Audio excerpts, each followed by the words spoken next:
퇴원을 하면 예전으로 돌아갈 것이라 기대하는 경우가 많습니다. 정신질환을 처음 경험한 청년과 가족인 경우 더욱 그렇습니다. 정말 그럴까요? 퇴원만 하면 다 해결되는 것일까요? 병원 문을 나선 지 한 달째 되는 날, K씨는 어떤 하루를 보내고 있을까요?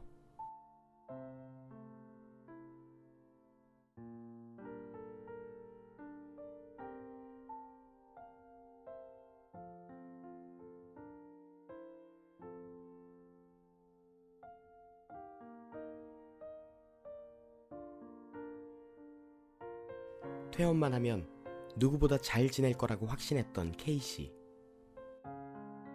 하지만 다시 입원을 하게 되었습니다. 도대체 그동안 무슨 일이 있었길래 절대 다시 오지 않겠다 생각했던 이곳에 돌아오게 되었을까요? 조현병이란 진단명. 이제는 나와 상관없다고 생각했다. 환청이 없어지고 퇴원을 했으니 이제는 나았다고 생각했다. 하지만 매일 아침과 저녁 하루 2번 정신과 약을 삼킬 때마다 내가 정신병자라고, 내가 문제가 있다고 확인받는 것 같아 머리가 복잡해졌다. 약을 먹는 것을 친구가 알게 되면, 직장의 동료가 혹시라도 보게 되면 나를 뭐라고 생각할까? 게다가 이전에는 쉽게 했던 일인데 지금은 여러 번 설명을 들어도 이해가 잘 안 되었다. 약을 먹어서 멍청해지기만 했을 뿐 좋아진 것이 하나도 없다는 생각에 1번, 2번 약을 빼먹는 일이 생겼다. 그런데 약을 빼먹어도 걱정했던 재발은 일어나지 않고 오히려 머릿속이 맑아진 것 같았다. 역시 약은 이제 그만 먹어도 될 것 같다. 주치의 선생님이 퇴원하면 1년 푹 쉬라고 했다. 하지만 퇴원하고 한 달도 못 되어 일하는 친구들을 보니 마음이 급해졌다. 다시 일을 시작했다. 사람들이 어디가 아팠냐고 물어보았지만 차마 정신병이라고 말할 수 없었다. 어제는 동료와 함께 택시를 탔는데 정신질환자가 저지른 사건이 라디오 뉴스를 통해 흘러나왔다. 이렇게 이상한 사람이 많아 큰일이라며 혀를 차는 기사님과 직장 동료. 그 이야기에 나는 아무 말도 할 수 없었다.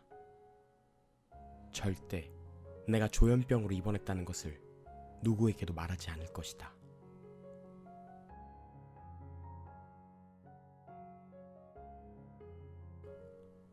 정신질환을 경험하는 사람과 가족은 이런 이유들 때문에 정신건강 서비스에 다가가지 못했습니다.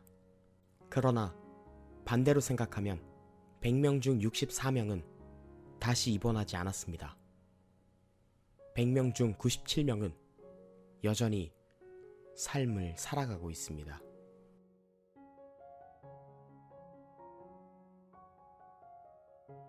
똑같이 입원했는데 어떤 사람은 다시 입원을 하고 어떤 사람은 일상으로 돌아갑니다. 이런 엄청난 차이를 만들어내는 것은 무엇일까요?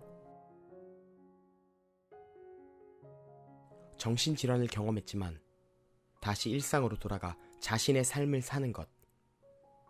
이것을 위한 중요한 전략 중 하나는 바로 치료 연속성입니다.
치료 연속성은 다양하게 측정되어 왔고 사회 문화적 맥락에서 다양하게 나타날 수 있습니다.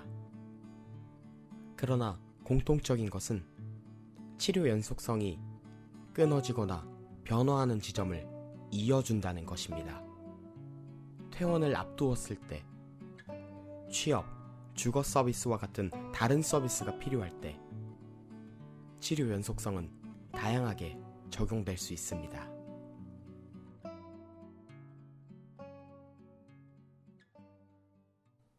현재 치료 연속성에서 가장 중요한 문제 중 하나는 병원과 지역사회 정신건강 서비스 간의 연결고리가 약하다는 것입니다.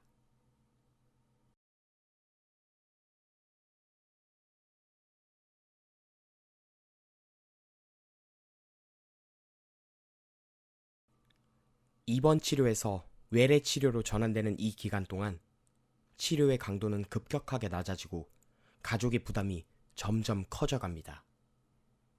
치료와 회복이 개인과 가족의 책임이 되는 이런 결과를 줄이기 위해 해외에서는 입원 치료에서 외래 치료로의 성공적 전환을 위한 다양한 시도를 해왔습니다.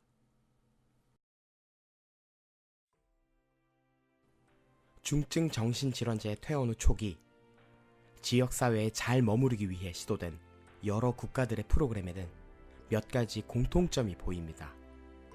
퇴원 계획 수립, 퇴원 전 관계 형성, 분명한 목표 설정, 중증도에 따라 구별된 개입, 이렇게 잘 기획된 프로그램들은 그 효과가 확인되고 있습니다. 치료 연속성을 위한 또 다른 시도는 병원이 주체가 되는 병원 기반 사례 관리입니다. 뉴욕 주립 크리드모어 병원의 사례를 살펴볼까요? 크리드모어 병원에서는 퇴원을 앞둔 정신질환자를 퇴원 후 사례 관리 프로그램에 의뢰합니다. 해당 환자는 치료 유지, 재입원 예방, 지역사회 통합을 목표로 최고 2년까지 집중 사례 관리를 받을 수 있습니다. 이 서비스는 가정 방문, 치료 지원, 지역사회 연계뿐 아니라 동료 지원, 자립생활 기술, 법적 자문처럼 지역사회 통합을 위한 다양한 프로그램으로 구성되어 있습니다. 멀게만 느껴지시나요? 해외의 중증 정신질환자 치료 연속성을 위한 바람은 이제 국내에서도 불고 있습니다. 중증 정신질환자의 초기 치료 탈락, 퇴원 후 효과적인 치료 형태 전환의 필요성. 이러한 배경에 따라 중증 정신질환을 경험하는 사람들이 퇴원 후 초기에 연속성 있는 치료를 받도록 지원하기 위해 2018년 3월 서울시 병원 기반 사례관리 시범 사업이 시작하였습니다.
시범 사업의 결과는 기대 이상이었습니다.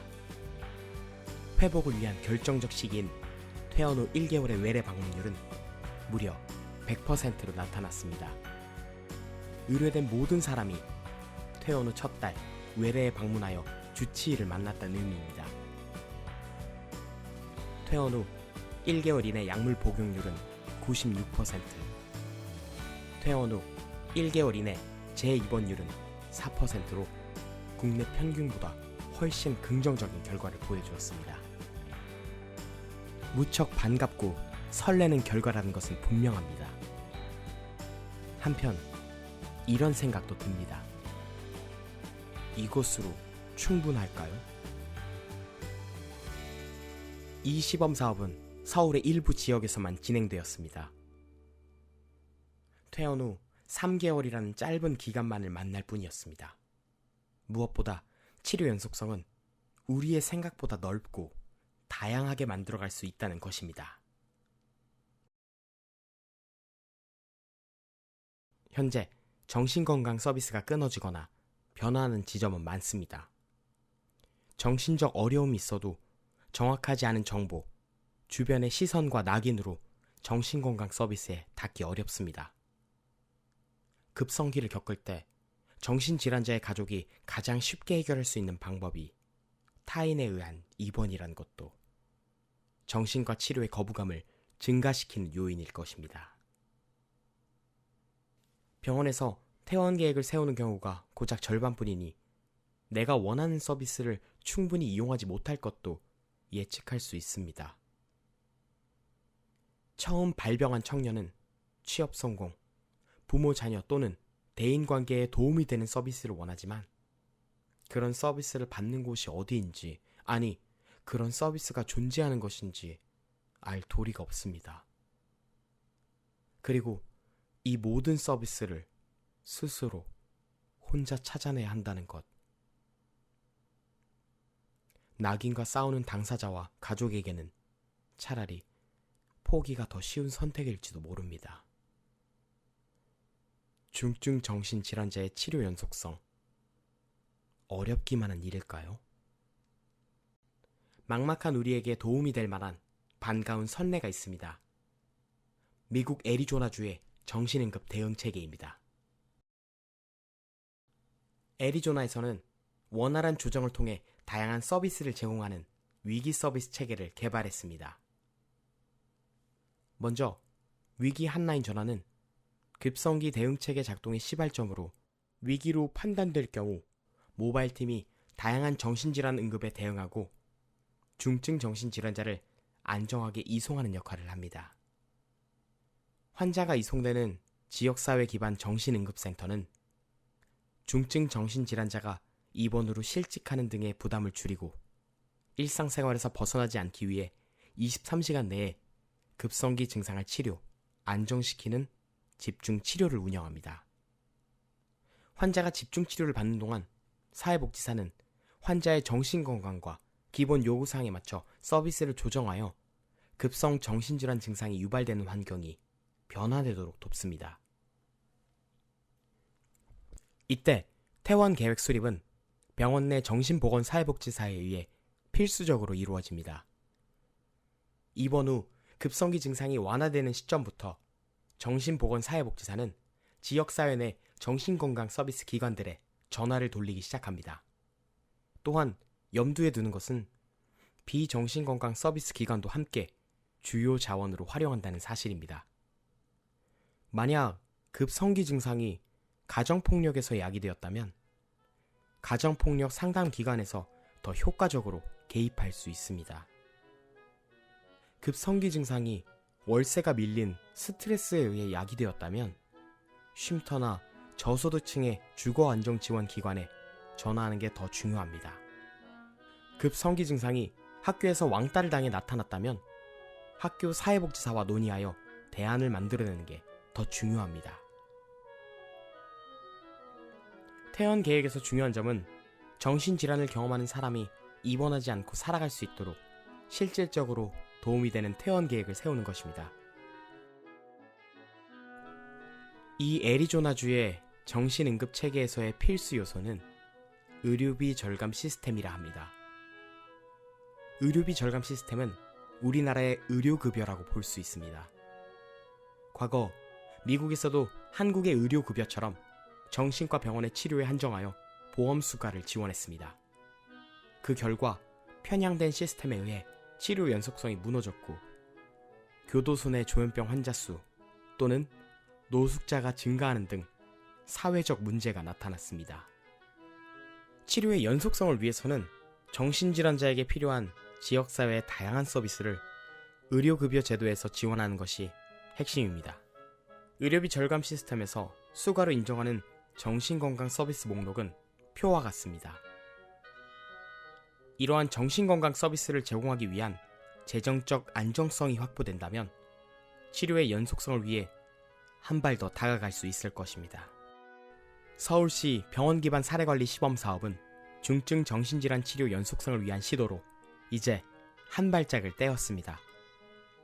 앞으로도 이 걸음을 멈추지 않고 정신건강 서비스의 끊어진 지점을 연결하는 데 도움이 되도록 노력하겠습니다.